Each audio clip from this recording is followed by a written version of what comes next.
ආසන්න වශයෙන් පාසැලේ බිහිසුණු ඛේදවාචකය ආසන්න වශයෙන් සියල්ල ආරම්භ වන්නේ වික්ටෝරියා පාසලේ අතහැර දැමුණු ගොඩනැගිල්ලක් පිටුපස බිත්තියේ තිබූ රුධිරයෙන් කළ අත් සලකුණු හමු වීමෙන් පසුවය. එම සිදුවීම හුදෙක්ම යම් ගැහැණු ළමයෙකුගේ නිවට ක්‍රියාවක් බව පාසැල විසින් විශ්වාස කළද එතැන් පටන් එම ස්ථානයේ සිදු වූ යම් දෑ ගැටලුව වෙනත් අතකට පෙරලා දමන්නට විය. සතියකට වතාවක් හෝ දෙවරක් මිය සතෙකුගේ මලකුණක් එම ස්ථානයෙන් හමුවීමත් කාක්කන් විසින් නිරන්තරයෙන් රැගෙන එන මස් වෙළෙන්දන්ගෙන් ඩැහැ ගන්නා මාංශ කොටස් එම ස්ථානයේ අතහැර දමන්නට විමත් එයට හේතුවක් විය. එම නිසාවෙන් කෙමෙන් එම ගොඩනැගිල්ල අමනුෂ්‍ය වාසයක් බවට පෙරළෙමින් තිබෙන්නට විය. නමුත් සිදුවීම දරුණු වන්නේ එක්තරා සිදුවීමකින් පසුවය. ඒ ගිය සඳුදා ගිනි ගහන මද්දහනේ මියගිය දැරිවියකගේ සිරුරක් එම ස්ථානයේම තිබී හමුවන්නට වීමෙනි. කෙසේ නමුත් මා ඒ පාසැලේ ශිෂ්‍යාවක්ව ලෙස සිට ආසන්න කාලයක සිට ගුරුවරියක් ලෙස එම පාසැලේම සේවයේ යෙදෙන නිසා කටකතාවන් නොවුණු සත්‍ය තොරතුරු මා සතුව ඇත.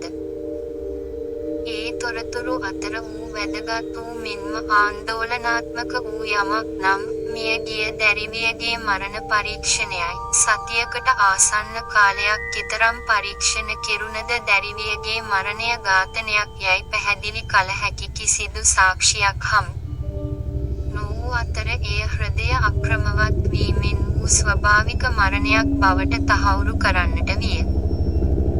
නමුත් සය වසක් වී ඇති කුඩා නීරෝගිමත් දරුවෙකු හට හෘද ආබාධයක් ඇතිවීම කිසිසේත්ම විශ්වාස කළ නොහැක්කක් වීමෙන් එය අද්භූත සිදුවීමක් බවට මිනිසුන් විශ්වාස කරන්නට විණි. මේ සිදුවීම් දාමය තව තවත් ප්‍රහෙලිකාවක් බවට පෙරළෙන්නේ එක් දිනක මා වෙත ලතෝනි දෙමින් දිව ආ කුඩා ගැහැණු ළමයෙකු නිසාය. එතැන කවුරු හරි මන් දිහා බලන් ඉන්නවා. ඇය ඉකි ගසා අඬමින් කියන්නට විණි. මා ඇයව සංසුන් කරන්නට විය. නමුත් ඈ බොහෝ සෙයින් භීතියට පත්ව ඇති බව ඇගේ සීතල අතැගිලි කියා පාන්නට විය. ඉදින් මා ඇයව පාසැල් උපදේශන ස්ථානයට රැගෙන යන්නට විය. මිස් එලිසා එන්න, කවුද මේ ලස්සන චූටි දුව? පාසැල් මනෝ උපදේශිකාව මාගේ මිතුරියක් විනි. මා ඇයට එම දැරිවිය බාර කරන්නට වූ අතර මා ඔවුනට කතා බහට ඉඩදී කාමරයේ පසෙක වූ මේසයක් අසල හිඳ ගන්නට විය. එතැන අක්කා මට එන්න කියනවා එයා එක්ක සෙල්ලම් කරන්න. ඒ වුණාට එයාව දැක්කම බය හිතෙනවා. දැරිවිය වචන ගලපමින් සිදුවීම විස්තර කරන අයුරු මා හට ඇසිනි. මා කතා බහට සවන් දෙමින් මේසය මත වූ යම් ලිපි ගොනුවක් දෙස අවධානය දෙන්නට විය. එය සිතුවම් වලින් පිරුණු එකකි. මා එම ගොනුව පෙරලා එහි වූ සිතුවමක් නිරීක්ෂණය කරන්නට වුණි.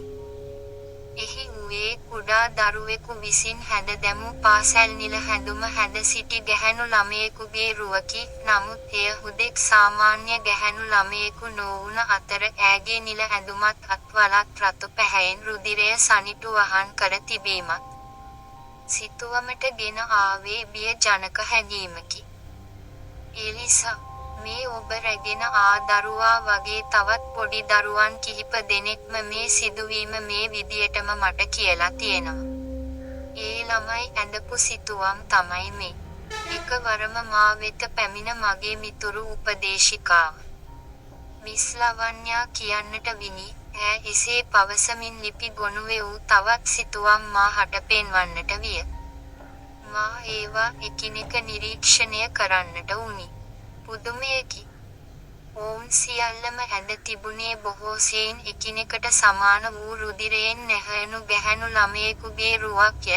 එවගේ ඇතැම් වෙනස්කම් තිබූ බව සත්‍යයක් වුවත් එක්තරා කරුණක් සියල්ලෝම එකසේ ඇඳ තිබුණි.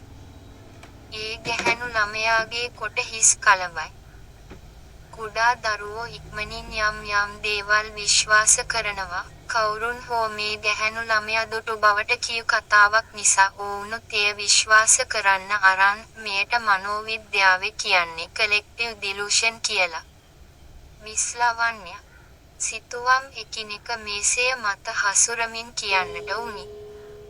ඒ අතර වාරයේ මා රැගෙන ආ දැරිවිය ඇගේ සිතුවමද මේසය මතින් තබන්නට විය. පුදුමයක් නොවිනි. ඈද හැඩ තිබුණේ සියල්ලෝම සිතුවම් කළ ගැහැණු දරුවගේ රුවයි. නමුත් එක්තරා විශේෂ වූ යමක් මාගේ ඇස ගැටෙන්නට විය. ඒ සිතුවමේ කෙළවරක වූ පාසැල් බෑගයකි. මොකක්ද මේ දුව? මා අසන්නට වුණි. ඒ අක්කගේ බෑග් එක. ඈ පිළිතුරු දුනි. ඒ පිළිතුරත් සමග මාද මිස් ලවන්යාද වික්ෂිප්තව මුහුණට මුහුණ බලා ගන්නට විය. ඉදින් මිස් ලවන්යා ඉක්මනින් විදුහල්පතිනියට දුරකථන පණිවුඩයක් ගත් අතර මා වේගයෙන් අතහැර දැමූ එම සිදුවීම් දාමය වූ ගොඩනැගිල්ල වෙත දිව යන්නට වුණි. මා මේ පාසැලේ සිසුවියකව සිට කාලයේ එනම් මීට වසර 12කට පමණ පෙර මෙම ගොඩනැගිල්ල සෞන්දර්ය ශාලාව වූ අතර පහළ මහලය නර්තන පුහුණුවීම් වෙනුවෙන්ද ඉහළ මහලය චිත්‍ර කලාව වෙනුවෙන්ද වෙන් කර තිබිණි. මා ඒ ගොඩනැගිල්ලේ ඉදිරි දොරටුවෙන් ඇතුල් වී ඒ හා යාවන පිටුපස දොරටුවෙන් පිටත්ව ගොඩනැගිල්ල පිටුපසට පැමිණෙන්නට විය. ඒ සියල්ල සිදුසූ ස්ථානයයි. පාසැලේ කැඩී බිඳී යන පුටු මේස එතැන බොහෝ සෙයින් වූ අතර බොහෝ ස්ථානයම වල් වැදී තිබුණි. එමෙන්ම එතැන මියගිය මියෙකුගේ මලකුණක්ද විය. මා එම ප්‍රදේශයේ සෙමින් ඇවිදිමින් මා සෙවීමට තැත් කල ඒ පාසැල් බෑගය සොයන්නට උණු අතර දිරාපත්ව හා සතුන් විසින් ඇද දමා තිබූ ඒ බෑගය පස් ගොඩැල්ලක් මතින් මතුව තිබෙන අයුරු දකින්නට විය. මා එයට මදක් ලංව බැලූ අතර එහි බාගෙට පිලිස්සී ගිය පොතක් දකින්නට වුණි. මා එය රැගෙන බලන්නට වුණි. නිම්න වසර 11 බි මා එම පොතෙහි පිටකවරයේ ලියා තිබූ නම කියවන්නට වුණි. 11 බි නිම්න. මා හට කෑ ගැසුණි. ඒත් සමගම විදුහල්පතිනියත් පාසැල් මුරකරුද පැමිණි අතර ඊටත් අඩහෝරාවකට පසු පොලිස් පරීක්ෂක කණ්ඩායම පැමිණෙන්නට විය. අවසානයේ කිසි දිනෙක නොසිතූ අතීතයේ සැඟවුණු තොරතුරක් පරීක්ෂණවලින් හෙළිදරව් වන්නට විය. ඒ මා පාසැල් සමයේ හදිසියේ ලද ශිෂ්‍යත්වයක් නිසාවෙන් විදේශගත වූ නිම්න නැමැති මාගේ මිතුරියකගේ වල දමා තුබූ දිරාපත්ව ගිය මල සිරුරයි. ඈ එකල හදිසියේ විදේශගත වූ බවට ව්‍යාජ තොරතුරක් මවා පාමින් එදින යමෙකු විසින් ඈ මරා දමා ඇත. මා එකල ඈ එලෙස මා හැර යාම ගැන දුකක් මෙන්ම තරහක් වුවද ඈ ගැන තොරතුරක් දැන ගැනීමට වූ මගක් සොයන්නට වූ නමුත් එලෙස කිසිවක් මා හට හමු නොවිනි. අවසානයේ කාලයාගේ ඇවෑමෙන් ඈ සියල්ලන් තුළ හුදු මතකයක් බවට පත්වන්නට විය. කෙසේ හෝ දිගින් දිගටම කෙරුණ පරීක්ෂණවලින් අපයෝජනයට ලක්කර මරා දමා ඇති බවත් එය ඈගේ නර්තන ගුරුවරයා විසින් සිදු කර ඇති බවත් අනාවරණය වුණි. නමුත් ඔහුට දඩුවම් දීමට ඔහු අද ජීවතුන් අතර නොවන්නට විය. එමෙන්ම නිම්න වෙනුවෙන් හඬා වැටීමටද අනාථ දැරිවියක වූ ඈ හට කිසිවෙක් නොවිනි. නමුත් මා හට තවමත් ඇගේ මෘදු කොට ඇති කෙස් වැටියත් ඈගේ සුරතල් මුහුණත් දරුවන් සිතුවන් කළ ආකාරයටම මතකයේ ඇත. නමුත් ඈගේ ආත්මය මෙතරම් වසර ගණනකට කුමන අරමුණකින් නැවත අවදි වූයේද යන්න තවමත් ගැටලුවකි.